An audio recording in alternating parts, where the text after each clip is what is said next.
போராளி மீடியா நேயர்களுக்கு வணக்கம். இன்று நம்முடைய உரையாட மூத்த ஊடகவியலாளர் திரு எடப்பாடி துரைசாமி அவர்கள் இணைந்திருக்கிறார். உங்கள் சார்பாக அவரை வரவேற்போம். வணக்கம் சார். வணக்கம், அனைவருக்கும் வணக்கம். பாட்டாளி மக்கள் கட்சி தொடர்ந்து ஒவ்வொரு நிகழ்ச்சியாக நடத்தி கொண்டே இருக்கிறது.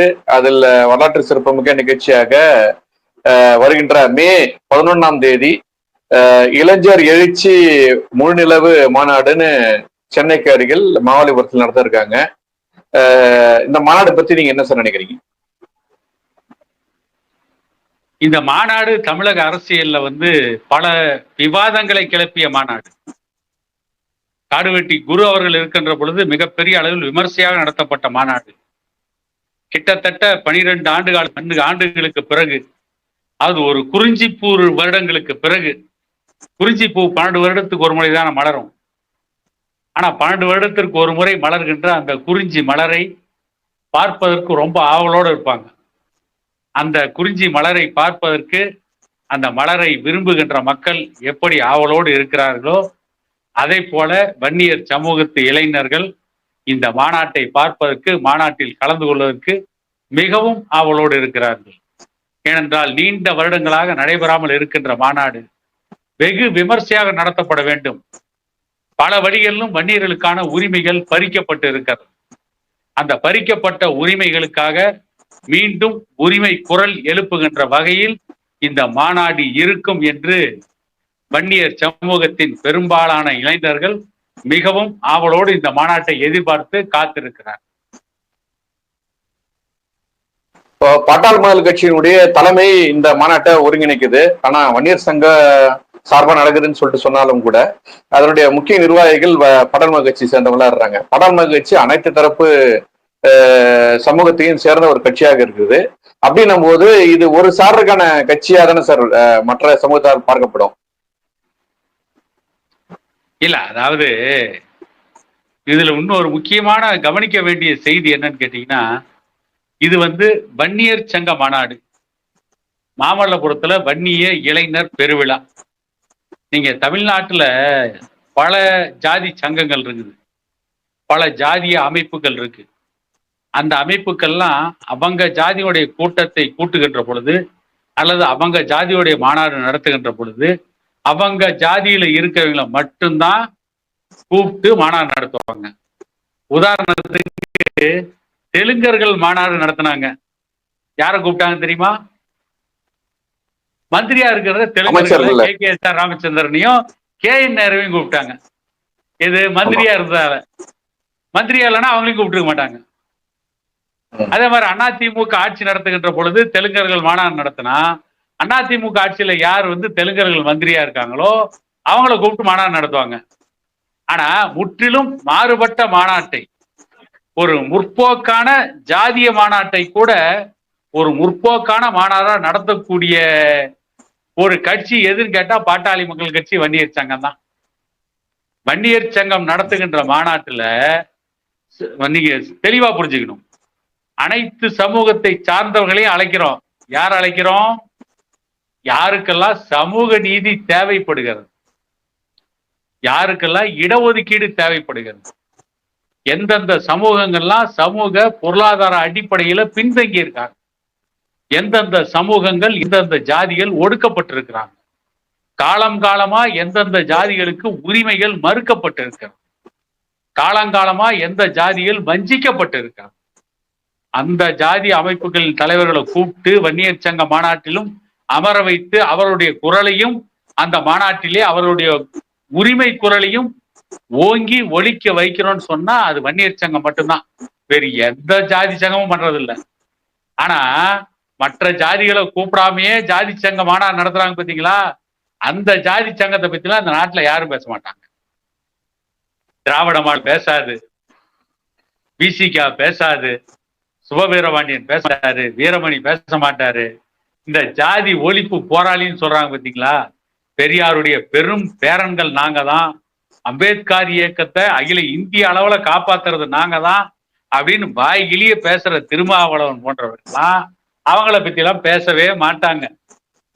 எந்த வன்னியர் சமூகம், எந்த வன்னியர் சங்கம், டாக்டர் ஐயாவால் துவக்கப்பட்ட வன்னியர் சங்கம் மற்ற சமூகத்தை சார்ந்தவங்க எல்லாம் கூப்பிட்டு அமர வச்சு அவர்களுடைய குரலையும் இந்த அரசுக்கு தெரிவிக்க வேண்டும், அவர்களுக்காகவும் போராட வேண்டும். அனைத்து ஜாதியும் ஒருங்கிணைக்கிறோமோ இந்த வன்னியர் சமூகத்தையும் இந்த பாட்டாளி மக்கள் கட்சியும் வன்னியர் சங்கத்தையும் தான் ஜாதி கட்சிங்கிறான். நான் என்ன கேக்குறேன், நீங்க வன்னியர் சங்கத்தை ஜாதி கட்சி, இது ஒரு ஜாதி அமைப்பு, இவங்கிட்ட வந்து ஜாதி வெறி இருக்கு, ஜாதி ஆணவம் இருக்குன்னு சொல்றீங்கல்ல, நீங்க வன்னியர் சங்கத்தையும் வன்னியர்களையும் ஜாதியவாதிகள் சொன்னீங்கன்னா பெரியாரியே ஜாதியவாதி தான், அம்பேத்கரும் ஜாதியவாதி தான். ஏன் பெரியார ஜாதியவாதிங்கிறோம், ஏன் அம்பேத்கர் ஜாதியவாதிங்கிறோம்? அம்பேத்கரும் பெரியாரும் பொருளாதாரத்தில் பின்தங்கிய ஏழை மக்களுக்கு இடஒதுக்கீடு சமூக நீதி கொடுங்கன்னு கேட்கல. தெளிவா புரிஞ்சுக்கணும். அம்பேத்கரோ பெரியாரோ பொருளாதார அடிப்படையில் இடஒதுக்கீடு கேட்கல. ஏன்னா அவங்களுக்கு தெரியும் இந்த பொருளாதார கட்டமைப்பே ஜாதியின் அடிப்படையில் தான் இருக்கு. பின்தங்கிய சமூகம் பொருளாதாரத்துல பின்தங்கினவங்க, மிகவும் பிற்படுத்தப்பட்ட சமூகம் பொருளாதாரத்துல பின்தங்கியவர்கள், மிகவும் பின்தங்கியவர்கள், தாழ்த்தப்பட்ட சமூகம் பொருளாதார அடிப்படையில் மிகவும் தாழ்த்தப்பட்டவர்கள். ஆகவே இந்த ஜாதிய படிநிலைகள் தான் பொருளாதாரத்தையே தீர்மானிக்கிறது. அதனாலதான் பெரியாரும் அம்பேத்கரும் பொருளாதார அடிப்படையில இடஒதுக்கீடு கேட்காம ஜாதிய அடிப்படையில இடஒதுக்கீடு கேட்டாங்க. அதைத்தான் வன்னியர் சங்கம் செய்யும். பெரியார் கேட்டதை, அம்பேத்கர் கேட்டதை, பெரியார் கேட்டதை திருமாவளவன் கேட்கல, திமுக கேட்கல, அண்ணா திமுக கேட்கல. அம்பேத்கர் கேட்டதை திருமாவளவன் கேட்கல, திமுக கேட்கல, அண்ணா திமுக கேட்கல, சுபவீரபாண்டியன் கேட்கல, வீரமணி கேட்கல. வன்னியர் சங்கம் கேட்குது, பாட்டாளி மக்கள் கட்சி கேட்குது. ஆனா நம்மள ஜாதியவாதிங்கிறான், பெரியாரிய புரட்சியாளருங்கிறான், அம்பேத்கர புரட்சியாளருங்கிறான். அம்பேத்கரும் பெரியாரும் எந்த இடஒதுக்கீட்டை கேட்டாங்களோ அந்த இடஒதுக்கீடை கேட்கிற நம்மளை பார்த்து ஜாதியவாதிகள்ங்கிறான், ஜாதி வெறி பிடிச்சவங்கிறான், இவங்கிட்ட ஜாதி ஆணவம் இருக்குங்கிறான். அப்ப பெரியார்கிட்ட இருக்கிறது என்ன ஜாதி ஆணவம் தானே? அப்படின்னா அம்பேத்கர் இருந்த ஜாதி ஆணவம் தானே? அப்ப அவங்க ஜாதி வெறியர்கள் தானே? நீங்க வன்னியர் சங்கத்தையும் டாக்டர் ஐயாவையும் பாட்டாளி மக்கள் கட்சியும் ஜாதி வெறியர்கள்னு சொன்னா அம்பேத்கரையுமே ஜாதி வெறி தான், பெரியாரையுமே ஜாதி வெறி தான். ஆக முதல் ஜாதி வெறியர்கள் அவங்கதான். அதுக்கு அப்புறம் தான் வந்து பாட்டாளி மக்கள் கட்சி, வன்னியர் சங்கம், டாக்டர் ஐயா எல்லாம். இதுக்கு என்ன பதில் சொல்ல போறாங்க? இல்ல, நீங்க வந்து எல்லா சமூகத்து தலைவர்களையும் ஒன்றிணைத்துதான் இந்த மாநாடு நடத்துறேன்றீங்க. ஆனா இதே உங்களுக்கு ஒரு பிரச்சனை வரும்போது எந்த சமூக தலைவரும் பெரிய அளவுல இறங்கி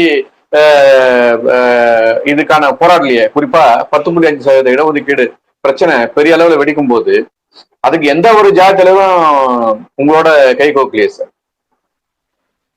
சார் ஒரு வரலாறு இப்ப வந்து உங்கள்கிட்ட நான் தெளிவா சொல்லி ஆகணும். ஏன்னு கேட்டீங்கன்னா, மனிதன் வந்து காற்றுல வாழ்ந்திருந்த பொழுது காற்றுல கிடைச்சதை சாப்பிட்டு வாழ்ந்ததற்கு பிறகு இந்த தமிழகத்தை பொறுத்தவரை அடர்ந்த வன்னிமர காடுகளை அழித்து அந்த நிலத்தை பண்படுத்தி நிலத்தை கீறி விதை போட்டு அந்த விதையின் மூலம் விவசாயம் பண்ணி அந்த விவசாயத்தில் வந்த விளைபொருட்களை தானும் உண்டு மற்ற சமூகங்களுக்கும் கொடுத்து அந்த வன்னிமர காடுகளை அழித்ததால் வன்னியர்கள்னு வந்த சமுதாயம் தான் இந்த வன்னியர் சமூகம். தான் சாப்பிட்டால் மட்டும் போதாது என்று விவசாயத்தை செய்கின்ற காலத்திலேயே அனைவர்களுக்கும் கொடுத்து வாழ்ந்த சமூகம். அது மட்டும் இல்ல, இந்த வன்னிமர காடுகளை அழித்து விவசாயம் செய்த அந்த அழகிய விளைநிலங்களை, அந்த மண்ணையும் அந்த பகுதியில் இருந்த பெண்ணையும் அபகர மாற்றார் கூட்டம் வந்த பொழுது அதை எதிர்த்து முதலில் வாளெடுத்து போரிட்டதே வன்னியர் சமூகம் தான்.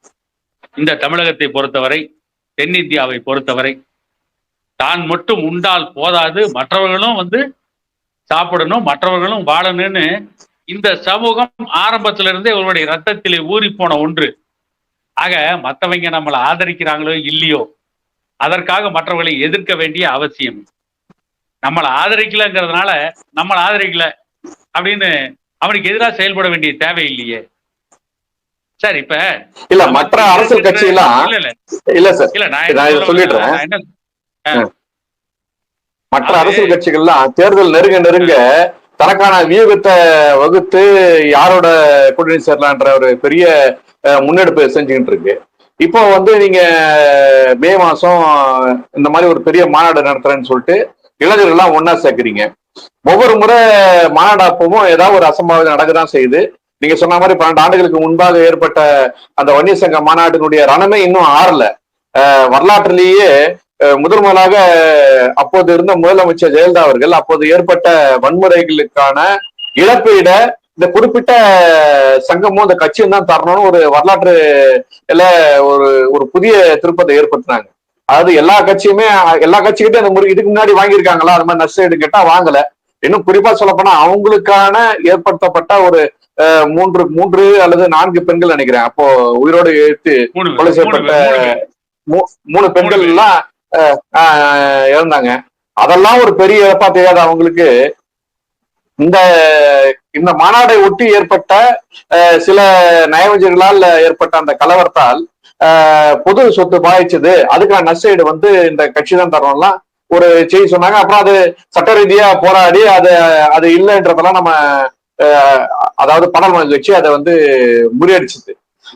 அந்த மாதிரியான ஒரு இக்கட்டான ஒரு சூழல் திரும்பவும் வர்றதுக்கான வாய்ப்பு இருக்கும் தெரிஞ்சும் ஏன் இப்போ இந்த மாதிரியான ஒரு நிலைமையை அவங்க எடுக்கணும்? ஏன்னா இப்போ என்னுடைய பார்வையில் பாராளுமன்ற கட்சி கூட்டணிக்கான நடவடிக்கை தானே எடுத்திருக்கணும். இப்ப மாநாடு நடத்த வேண்டிய அவசியம் என்ன? ஒண்ணு, அதாவது மற்ற கட்சிகளுக்கும் பாட்டாளி மக்கள் கட்சிக்கு என்ன வேறுபாடு? திமுக, அதிமுக, இன்னும் இருக்கின்ற பல கட்சிகள்லாம் அடுத்த தேர்தலை பத்தி தான் சிந்திக்கிறாங்க. பாட்டாளி மக்கள் கட்சி இதனுடைய நிறுவனர் டாக்டர் ஐயா அடுத்த தலைமுறையை பத்தி சிந்திக்கிறார். அடுத்த தேர்தல்ல ஓட்டுக்கு கொடுக்கறதுக்கு பணம் வேணும். அதுக்கு என்ன வழி? டாஸ்மார்க்லயே ஊழல் பண்ணு, வேலை முடிஞ்சது. அப்படி ஒரு கட்சி சிந்திக்குது. இன்னொரு கட்சி ஏற்கனவே டாஸ்மார்க்ல ஊழல் பண்ணி இருக்கலாம், இல்லாமலும் இருக்கலாம். ஏன்னா இன்னைக்கு வரைக்கும் ஆதாரம் இல்லை. அவங்களும் சேர்த்து வச்சிருக்காங்க. அடுத்த தேர்தலுக்காக பணத்தை சேர்த்திட்டு இருக்காங்க. ஆனா பாட்டாளி மக்கள் கட்சி அடுத்த தலைமுறையை பற்றி யோசிக்கிறோம். அடுத்த தலைமுறை இந்த மண்ணில் நிம்மதியாக வாழணும்னா முதல்ல இந்த மண்ணை காப்பாற்றணும். இந்த மண்ணை காப்பாற்றுனா சுற்றுச்சூழல் மாசடையாம இருக்கும். சுற்றுச்சூழல் மாசடையாம இருக்குன்னு போராடுது பாட்டாளி மக்கள் கட்சி. அது குளோபல் வார்மிங், உலக வெப்பமயமாக இருக்கிறதா யார் பாட்டாளி மக்கள் கட்சி தானே பேசுறது, வேற யாராவது பேசுறாங்களா? அதே மாதிரிதான் அடுத்த தலைமுறைக்கானதான் இந்த மண், நமக்கானது இல்லை. இந்த நாகூர் அனிபா கூட ஒரு பாட்டுல பாடியிருப்பாரு. அது சிலர் கடவுள் நம்பிக்கை இல்லாதவங்க வேற மாதிரி சொல்லலாம், கடவுள் நம்பிக்கை இருக்க வேற மாதிரி சொல்லலாம். அதாவது உலகம் இறைவனின் சொந்த இடம், இது வருவோரும் போவோரும் தங்கும் இடம். அது இறைவனுக்கு சொந்தமோ இல்லையோ, நாம அந்த விவாதத்துக்கு போக வரல. இந்த உலகம் அடுத்த தலைமுறைக்கானது. ஒவ்வொரு தலைமுறையும் அப்படிதான் நினைக்கணும். இந்த மண் அடுத்த தலைமுறைக்கானது. இங்கே கிடைக்கக்கூடிய உரிமைகள், இந்த மக்களுக்கான சலுகைகள் எல்லாமே அடுத்த தலைமுறைக்கானது அப்படின்னு நினைச்சுதான் இந்த மனித இனமே வளர்ந்துட்டு இருக்கு சார். இப்ப ஒவ்வொரு தலைமுறையும் தான் அழிந்தாலும் கூட அடுத்த தலைமுறையை வாழ வச்சுட்டு போறோம். எப்படி ஒரு குடும்பம் விருத்தி ஆகுதோ அதே மாதிரி ஒரு ஆட்சியும் அடுத்த தலைமுறைக்கு தேவையானதை செய்யணும். ஆகவே அடுத்த தலைமுறையை பற்றி பாட்டாளி மக்கள் கட்சி மட்டும்தான் யோசிக்குது. டாக்டர் ஐயாவும் அன்புமணி ராமதாஸ் அவர்கள் மட்டும்தான் யோசிக்கிறாங்க. அதனாலதான் இப்ப டாக்டர் ஐயா இடஒதுக்கீட்டுக்கு போராடுறதாலேயோ அல்லது டாக்டர் ஐயாவுடைய அறையோட ஏற்று நீங்களோ நானோ போராடுறதுனால எந்த அரசு வேலைக்காக போறோமா? இல்ல நாம திரும்ப போய் கல்லூரியில படிக்க போறோமா? அதுவும் இல்ல. நாம ஐஐடிக்கு போறோமா? அண்ணா யூனிவர்சிட்டிக்கு போறோமா? ஸ்டான்லி மெடிக்கல் காலேஜுக்கு போறோமா? ஒண்ணும் கிடையாது. நாம ஏன் இப்ப நைட்டு இவ்வளவு நேரத்துல உட்காந்து பேசிட்டு இருக்கிறோம்? அடுத்த தலைமுறைக்கான சமூக நீதி. இன்னைக்கு SSLC படிச்சுட்டு இருக்கான் பாத்தீங்களா, அவனுக்காக பேசிட்டு இருக்கோம். அடுத்து 6வது படிச்சுட்டு இருக்கான் பாருங்க, LKG படிச்சுட்டு இருக்கான் பாருங்க, அவனுடைய கல்வி வேலை வாய்ப்புக்காக பேசிட்டு இருக்கிறோம். இப்ப டிகிரி முடிச்சுட்டு வெளியே வரப்போறவனுடைய கல்வி வேலை வாய்ப்புக்காக அந்த சமூக நீதிக்காக பேசிட்டு இருக்கோம். தமிழ்நாட்டுல வேற எந்த கட்சியும் பேசல நம்மளை விட்டா.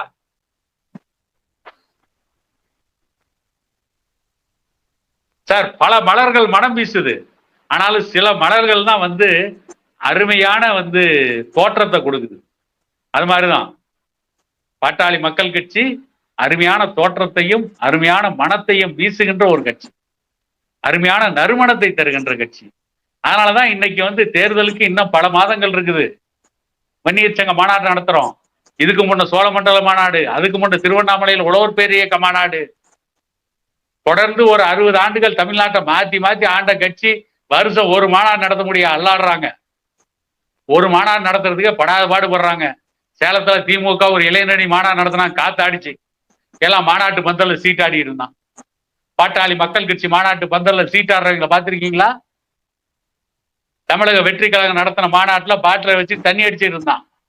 பாட்டாளி மக்கள் கட்சி நடத்துற மாநாட்டு பந்தல்ல யாராவது தண்ணி அடிச்சு பார்த்திருக்கீங்களா? அந்த அளவிற்கு ஒழுக்கக்கேடு இல்லாமல் ஒழுக்கத்தோடு நடைபெறுகின்ற மாநாடு பாட்டாளி மக்கள் கட்சி நடத்துற மாநாட்டு தான். இதற்கு முன்பு வன்னிய இளைஞர் பெருவிழா மாமல்லபுரத்தில் நடக்கும்போது பாட்டாளி மக்கள் கட்சி எந்த சண்டையுமே தேடி போகல. வன்னிய இளைஞர்கள் யார்த்தையும் சண்டை போடுங்கிற நோக்கத்தோட வரல. ஆனா வன்னிய இளைஞர்களை தாக்க வேண்டும் என்று திட்டமிட்டு ஒரு கூட்டம், அது எந்த கூட்டம்னு உங்களுக்கே நல்லா தெரியும். அந்த வழக்குல யாரு தண்டனை வாங்கி இன்னைக்கு சிறையில் இருக்காங்கன்றது தெரியும். மரக்காணத்திலே 2 வன்னிய இளைஞர்களை திட்டமிட்டு படுகொலை செய்தார்கள். படுகொலை செஞ்சுட்டு என்ன பேசினாங்க? அன்னைக்கு இந்த கோட்டையிலே கொட்டம் அடித்த கோணல் புத்திக்காரி ஜெயலலிதா என்ன கொக்கரிச்சா? வன்னியர் சங்கம் ஒரு மாநாடு நடத்தினாங்க, இளைஞர் பெருவிழா.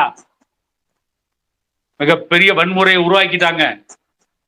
வன்முறையை தடுக்க முடியாத ஒரு முதலமைச்சரா நீ ஆட்சியில் உட்காந்துக்கிட்டு பழிய பாட்டாளி மக்கள் கட்சி மேல போட்ட அன்னைக்கு.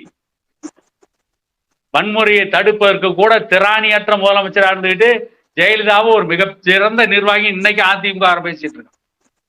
ஒரு மிகப்பெரிய மாநாடு மாமல்லபுரத்தில் நடக்குது, வன்னியர் சங்க மாநாடு. எந்த அசம்பாவிதமும் நடந்தக்கூடாது, சட்டம் ஒழுங்கை காப்பாற்றுவதற்கு தெம்பு இல்லாத திராணி இல்லாமல் லாயக்கற்ற முதலமைச்சரா ஜெயலலிதா உட்கார்ந்துட்டு பழி அன்னைக்கு பாட்டாளி மக்கள் கட்சி மேல போட்டு சட்டமன்றத்துல பேச. அதுதான் ஐயா சொன்னார், டாக்டர் ஐயா. அந்த அம்மா ஒரு விஷயத்த தெளிவா சொன்னாங்க. இது கடல் அலையா அல்லது மனித தலையான்னு தெரியாத அளவுக்கு கூட்டம் சேர்ந்தாங்க அப்படின்னு அந்த கூட்டத்தை சிலாக்கி தானே சார் பேசினாங்க அவங்க. இல்ல, அது சட்டமன்றத்துல பேசல, அது அதுக்கு முன்ன பேசணும். அதாவது பாமக கூட கூட்டணி வைக்கமா பேசணும். கூட்டணி வைக்கும் போது ஒரு பேச்சு, கூட்டணி முடிஞ்ச பின்னால ஒரு பேச்சு பேசுவாங்க. ஆனா அன்னைக்கு திட்டமிட்டே ஜெயலலிதா பாட்டாளி மக்கள் கட்சி மேல பழி போடணுன்னு டாக்டர் ஐயா மேல இல்லாத அவதூறு எல்லாம் சட்டமன்றத்துல பேசினாங்க. அதுதான் டாக்டர் ஐயா பதில் சொன்னார். நான் பலமுறை ஜெயிலுக்கு போயிருக்கேன், ஐயா சொன்ன வார்த்தை, பலமுறை ஜெயிலுக்கு போயிருக்கேன். ஆனா அரசு பணத்தை கொள்ளையடிச்சிட்டு ஜெயிலுக்கு போகல, ஊழல் பண்ணிட்டு ஜெயிலுக்கு போகல, முறைகேடு பண்ணிட்டு ஜெயிலுக்கு போகல, மக்களுக்காக போராடி சிறைக்கு சென்றவன். ஆனா ஜெயலலிதா ஊழல் பண்ணி வருமானத்துக்கு அதிகமா சொத்து சேர்த்த வழக்குல ஜெயிலுக்கு போனவங்க. ஆக என்னை பற்றி பேசுறதுக்கு இவர்களுக்கு தகுதி இல்லைன்னு ஐயா பேசினார். அதனால அடுத்த தலைமுறை பற்றி யோசிப்பதால் மாநாடு நடத்துறோம். இல்ல, இந்த மாநாட்டுல பல்வேறு சமூகத்தை சார்ந்த தலைவர்களும் ஏற்கனவே அப்படிதான் கலந்துருக்காங்க. இப்ப இந்த முறையும் பல்வேறு சமூக தலைவர்களை இந்த மாநாடு கூப்பிட்டு இருக்காரு. இப்ப அப்படி கூப்பிடும் போது அண்ணா அவங்க நடத்தக்கூடிய மாநாட்டுல வன்னியர் சங்கத்தினுடைய தலைவர்கள் யாரும் பங்கெடுத்துக்கிட்டு இல்லையே, ஒருவேளை கூப்பிடுறது இல்லையா? அல்லது நீங்களும் அதுல எதுவும் கலந்து கொள்ள முயற்சிப்பது இல்லையா? ஏன்னா கடந்த சில மாநாடுகள்ல இப்ப நரிக்குறவர் இனத்தை சார்ந்த தலைவர்லாம் கூட கலந்துக்கிட்டு ரொம்ப பெருமையா அந்த மாநாட்டுல பேசுனதெல்லாம் நம்ம பார்த்திருக்கோம். அவங்களாமே எங்களுக்கான வழிகாட்டியே மருத்துவர் ஐயா தான் சொல்லிட்டு அவங்க சொன்ன அந்த பதிவுகள்லாம் இன்னும் இருக்கு. அப்படின்ற பட்சத்துல இந்த மாநாட்டிலையும் அதே மாதிரி மத்த தலைவர்களை கூப்பிடுறீங்களா? அப்படி நீங்க கூப்பிடுறதா இருந்தா ஏன் அவங்களுடைய மாநாட்டுல உங்களை கூப்பிடுறது இல்ல சார்? கூப்பிட்டு இருக்காங்களே சார். ஒரு பறையர் சமூகம் சமூக நீதிக்காக ஜாதிவாரி கணக்கெடுப்பு நடத்தணும்னு சென்னையில ஒரு மாநாடு நடத்தினாங்க. அந்த மாநாட்டுக்கு அன்புமணி தான் சிறப்பு அழைப்பாளர். அதே மாதிரி இஸ்லாமியர்கள் அவங்களுக்கு தனி இடஒதுக்கீடு வேணும்னு மாநாடு நடத்தினப்ப டாக்டர் ஐயாவை கூப்பிட்டாங்க, அவர் தான் சிறப்பு அழைப்பாளர். அதே மாதிரி அருந்ததிகளுக்கு இடஒதுக்கீடு வேணும்னு அவங்க போராடினப்ப டாக்டர் ஐயாவை கூப்பிட்டாங்க, அவர் தான் சிறப்பு அழைப்பாளர். அவங்களுக்காக போய் பேசினாரு. என்ன ஒரே ஒரு டிஃபரெண்ட் கேட்டீங்கன்னா, டாக்டர் ஐயாவோ அன்புமணி ராமதாஸோ மற்ற சமூகங்கள் நடந்துக்கிற அந்த மாநாடு அந்த கூட்டங்களுக்கு போனா அவங்களுக்காக பேசுவோம். யாருக்காக? பறையர் சமூகம் நடத்துற மாநாட்டுல போய் அன்புமணி கலந்து கொண்டால் பறையர் சமூகத்திற்காக பேசுவோம். அருந்ததி சமூக மாநாட்டுல போய் கலந்துக்கிட்டா ஐயா கலந்துக்கிட்டா அருந்ததி சமூகத்துக்காக பேசுவார். இஸ்லாமிய சமூகம் நடத்துற மாநாட்டுல போய் கலந்துக்கிட்டப்ப அவங்களுக்கு ஆதரவா பேசினார். வன்னியர் சங்க மாநாட்டுல மற்ற சமூகத்தை சார்ந்த தலைவர்கள் வன்னியர் சமூகத்திற்கான இடஒதுக்கீட்டுக்கு பேசுறாங்க, அவங்க சமூகத்திற்கான இடஒதுக்கீட்டுக்கு பேசுறாங்க. ஆக வன்னியர் சங்கம் எவ்வளவு நாகரிகத்தோடு ஒரு அரசியலை நடத்துகிறது. உண்மையிலேயே மாற்றான் தோட்டத்து மல்லியும் மணக்கும்னு அண்ணா சொன்னார் இல்லையா, அதை இன்னைக்கு திமுக காற்றிலே பறக்க விட்டு விட்டார்கள். இன்னைக்கு அந்த மாற்றான் தோட்டத்து மல்லிகையும் மணக்கும்ங்கிற அரசியல் நாகரிகத்தோட இருக்கிற ஒரே கட்சி பாட்டாளி மக்கள் கட்சினா வன்னியர் சங்கம் தான். மற்ற சமூகம் கூப்பிடாமலாம் இல்லை, அது ஒடுக்கப்பட்ட சமூகங்கள் கூப்பிடதான் செய்யறாங்க. பொதுவா வன்னியர் சங்க மாநாடுனால அதுக்கான கூட்டம் எப்பவுமே ஒன்றா சேருவாங்கன்றது கடந்த கால வரலாறு. அதுவும் குறிப்பா இளைஞர்களுடைய எழுச்சின்றது அந்த மாநாடுகள்ல பெரிய அளவுல இருக்கும். அதை ஒட்டியதான சில இதுல சம்பவங்கள் நடக்கிறது அன்னைக்கான சூழலை பொறுத்து இருக்கும்.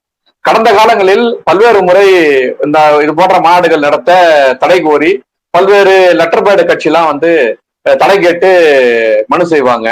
சுப்ரீம் கோர்ட்டு அதாவது நீதிமன்றத்தை அணுகுவாங்க, காவல்துறை கிட்ட மனு கொடுப்பாங்க. இந்த நடந்தா எனக்கு இந்த மாதிரி பிரச்சனை எல்லாம் வரும், அதான் தடை செய்யுங்கன்னு சொல்லிட்டு வழக்கமான நடக்கிற ஒண்ணுதான். அதுல குறிப்பா வாராகின்னு ஒருத்தர் தொடர்ந்து இந்த மாதிரி தடைகள்லாம் ஏற்படுத்துவாரு. அதை சட்ட ரீதியா முறியடிச்சுதான் நம்ம இந்த மாநாடுகள்லாம் இவங்க நடத்திட்டு இருக்காங்க. இந்த முறையும் அந்த மாதிரியான நடப்பதுக்கான வாய்ப்புகள் இருக்குன்னு சொல்லிட்டு செய்திகள் வருகின்றன. இதற்கான முன்னெடுப்புக்காக இதை தடுத்து நிறுத்தக்கான நடவடிக்கை என்ன பண்ணிருக்கீங்க? இது ஒரு கேள்வி. அடுத்த கேள்வி என்னன்னா, சென்ற முறை நடைபெற்ற கலவரம் திரும்பவும் நடக்காம இருக்கிறதுக்கு நீங்க எடுத்து கொண்ட முன்னெடுக்கை என்ன? அது எந்த கலவரமும் வன்னியர் சமூகத்தால் வன்னியர் சங்கத்தால் நடக்காது. கலவரத்தை தேடி போறது வன்னியர் சங்கம் கிடையாது. இந்த வன்னியர் சங்கத்தின் மீது வன்னியர் சமூகத்தின் மீது திட்டமிட்டே சிலர் கலவரத்தை திணிக்க நினைக்கிறார்கள். அப்படிப்பட்டவங்களுக்கு எதிராக தான் இவங்க போய் தடை கேட்கணும் நீதிமன்றத்தில். அமைதியா வந்து கொண்டிருந்த வன்னியர் சங்க இளைஞர்கள், அமைதியாக மாநாட்டுக்கு வந்து கொண்டிருக்கின்ற வன்னியர் சங்க இளைஞர்களுக்கு பாதுகாப்பு வேணும் அப்படின்னு போய் தான் அவங்களை கோர்ட்ல கேட்கணும்.